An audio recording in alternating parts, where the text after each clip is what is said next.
একটা সরকারের অনেকগুলো দায়িত্ব থাকে। আপনি যদি এখন বলেন নির্বাচন আগে না আপনাদের ঘরে ঘরে বিদ্যুৎ পৌঁছায় দিব, এটা আগে। আপনাদের ঘরে ঘরে বিদ্যুৎ পৌঁছায় দিব, এটা আগে। না আপনাদের ঘরে ঘরে গ্যাস পৌঁছায় দিব, এটা আগে। আপনাদের ঘরে ঘরে গ্যাস পৌঁছায় দিব না রাস্তায় ট্রাফিক কন্ট্রোল করবে, এটা আগে। রাস্তায় ট্রাফিক কন্ট্রোল করবো না আপনাদেরকে পুলিশ প্রশাসন সুন্দর করে দেবো যেন আপনারা আইন শৃঙ্খলা আইনের ব্যবস্থা পান, এটা আগে। এই ধরনের প্রশ্ন করলে আপনি সরকারের কথা শুনতেন? আপনি মানতেন? তাহলে এই কথাটা কেন মেনে নেন?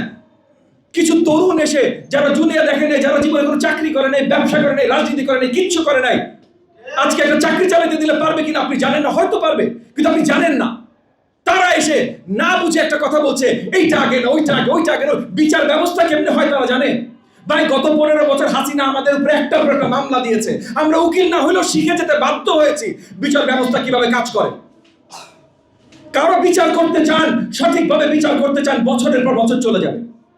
আর আপনি বলছেন যে নির্বাচিত সরকার আসলে বিচার করবে না, মানে নির্বাচিত সরকারের উপর আপনার কোনো আস্থা নাই। আর যেই মুহূর্তে আপনি বলবেন নির্বাচিত সরকারের উপর কোনো আস্থা নাই, সেই মুহূর্তে আপনি বলছেন যে বাংলাদেশের 18 কোটি জনগণ কাকে ভোট দিবে, তারা কি চায়, এইটার উপর আপনার কোনো আস্থা নাই। আর যেই মুহূর্তে আপনি বলবেন বাংলাদেশের 18 কোটি জনগণের উপর আস্থা নাই, সেই মুহূর্তে আপনার কোথাও বসা, দাঁড়ানো, কথা বলার কোন অধিকার নাই। এইভাবে যারা কথা বলছেন, আমি পরিষ্কার তাদের বলে দিতে চাই যে বাংলাদেশের জনগণের হয়ে অ্যাটলিস্ট কথা বলার অধিকার তাদের নাই।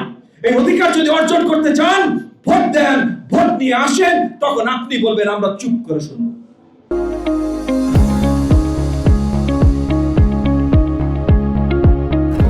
এনসিপি উপদেষ্টা মণ্ডলীর দল, উপদেষ্টা মণ্ডলীর সদস্য এনসিপিতে আছে, উপদেষ্টা মণ্ডলীর সদস্য বা এনসিপি সদস্য উপদেষ্টা মণ্ডলীতে আছে। এবং যখন এনসিপি একটা রাজনৈতিক দল উপদেষ্টা মণ্ডলীর হয়ে জনগণের সামনে বক্তব্য রাখতে পারে, গণমাধ্যমের সামনে বক্তব্য রাখতে পারে, তখনই পরিষ্কার হয়ে যায় কে কে এক দল। সেটা নিয়ে আর বড় আকারে কোনো উত্তর দেওয়ার কোনো প্রয়োজন আছে বলে আমি মনে করি না। আগামী সপ্তাহে আমরা যেটা বলেছি যে বিস্তারিত আকারে এটা গণমাধ্যমে আপনাদের কাছেও পৌঁছে দেবো, সরকারের কাছেও পৌঁছে দেবো।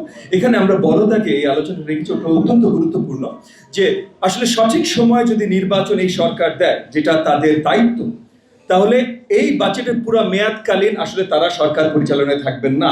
তো একটা নির্বাচিত সরকারের দায়িত্বে আসবে এই বাজেটের বাকি অংশটা, পুরো সময়টা কার্যকরী করা। তো নির্বাচিত সরকারের দায়িত্বে যদি আসে, তাহলে নির্বাচিত সরকারের যারাই থাকার একটা সম্ভাবনা আছে, যেটা রাজনৈতিক দল যারা নির্বাচনে যাবেন, তাদের সবার সাথে একটা আলোচনা করাটা অত্যন্ত গুরুত্বপূর্ণ বলে আমরা মনে করি। এবং এটা বড় দাগে আমরা আমাদের বাজেট বিশ্লেষণে এটা তুলে ধরেছি।